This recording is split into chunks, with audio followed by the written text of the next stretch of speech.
have given a name to my pain, mysterious figure and it who is seems Batman. to appear and disappear at will. I was a comic book fan in that era, and the Joker was my favorite. I'm glad you did.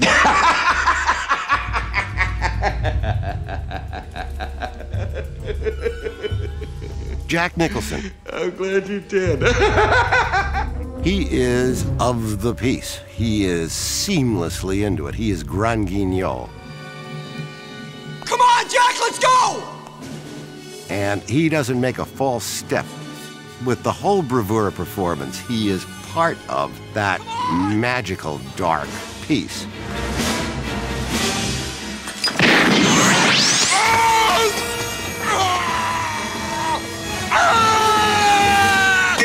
The story says here's a man plunged into nuclear waste and comes out this other identity, right?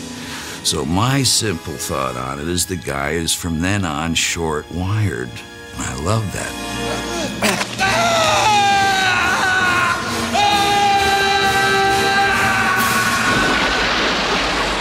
People have said to me, did I feel nervous about taking on a task where you were going to produce some work that was going to be viewed in such detail and analysed in such detail.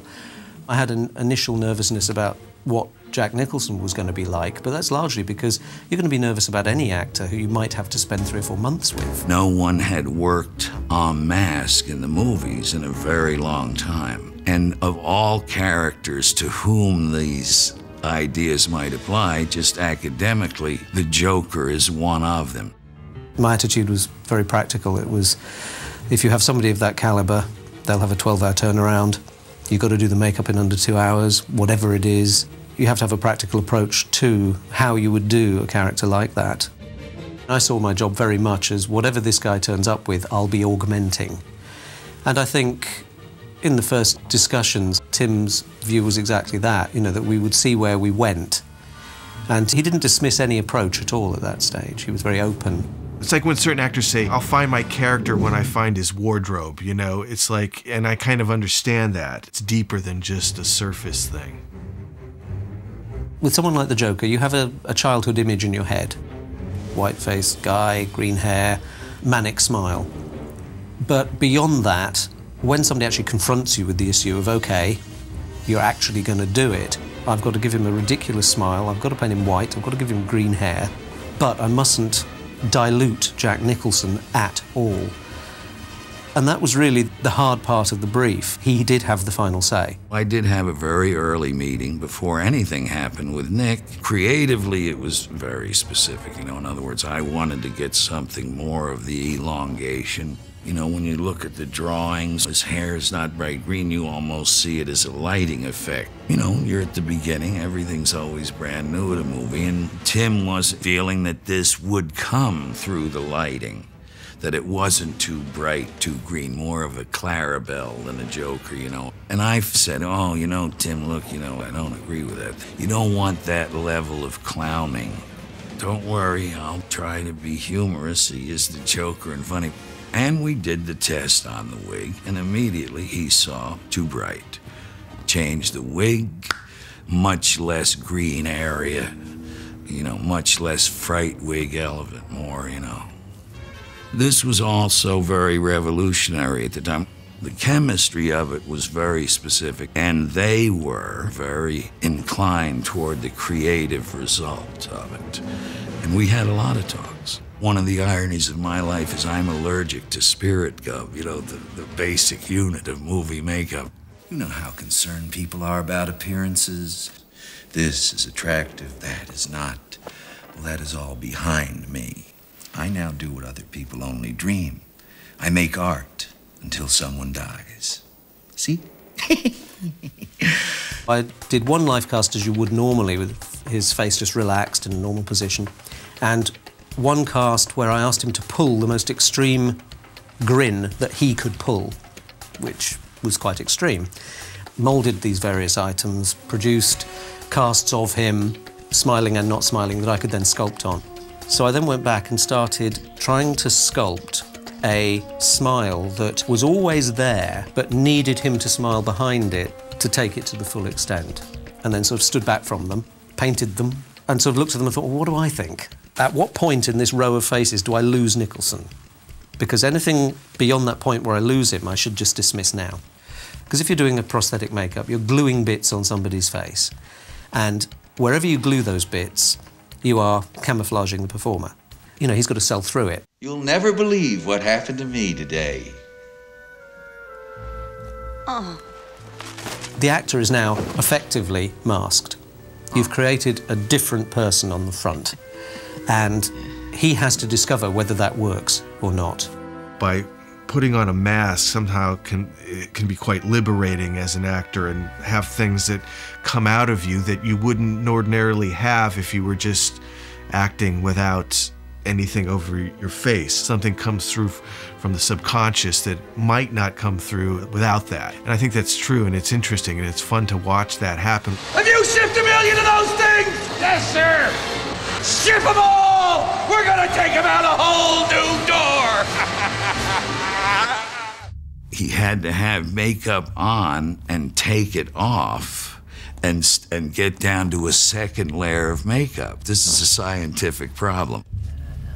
The Joker paints himself flesh-coloured to hide the fact that he's been stained white. And then you read that he wipes at his face and all the brown comes off, and revealing the white Joker underneath. And you think, how the hell do you do that?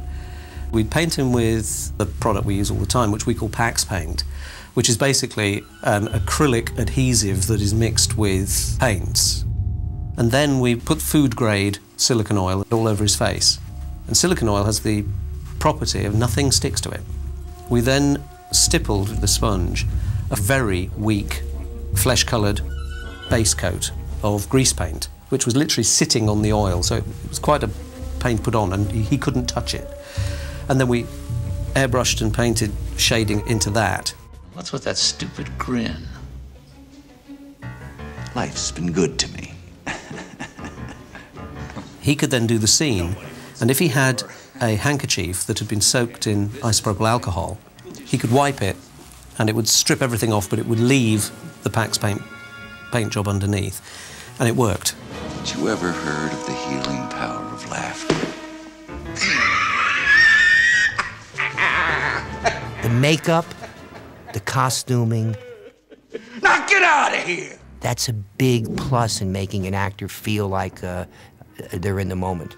We've got a flying mouse to kill, and I want to clean my claws. Bob had wanted to take that kind of, that elegant gangster that was in his very sharp pinstripe suit, and when he got sort of dipped in the acid, turn it into this sort of zany version. You look fine. Jack's known for coming to London to have suits made. I didn't ask. We used a Savile Row tailor to make these amazingly well-crafted suits, so he was so happy, really, with his whole look. So much to do,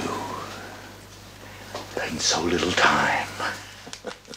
Amongst that, you had a guy in a purple tailcoat, which kind of jumped out, but it all seemed to fit at the time. I have one problem with the movie, and it's one shot, but it's very sadly the very first time you see the Joker, when he walks out of the shadow. If you look, he's got an absolutely enormous purple splodge on the side of his neck.